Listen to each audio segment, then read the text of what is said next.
Guys नमस्कार। आज म तपाईलाई चितवनको रोड देखाउँदैछु। हेर्नु होला, हामी मार्केटतिर पनि हिँड्दैछौँ। रोड भिडभाड छ, साँघुरो छ, हाइज्याक छ। बाइ द वे गाइस, यो बाटो देखेर चाहिँ साह्रै दिक्क लाग्छ। नेपालको सरकारी त्यस्तै छ, के गर्नु। यहाँ हेर्नुस्, बाटोले नि भुँडी बोकिरहेछ। यहाँ हेर्नुस् चहल पहल, यो हाम्रो चितवनको चहल पहल कस्तो छ। कहीँ फाटेको बाटो छ, कहीँ के छ, हेर्नु होला। सबैले मार्केटहरू देखाउँदै हिँडेको छौँ। हजुरलाई पनि यो रोड, यो मार्केटहरू देखाउने क्रममा छौँ। हाम्रो चाहिँ एउटा सानो अटो छ। अटोमा मेरो हस्बेन्ड ड्राइभर हुनुहुन्छ।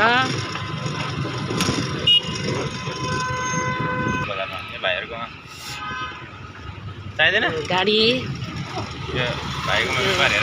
बजारको व्यापार बकुलर चोक भाइकोमा हेर न कति मान्छे हुन्छ ल। हेर उता देखाउ न कपडा।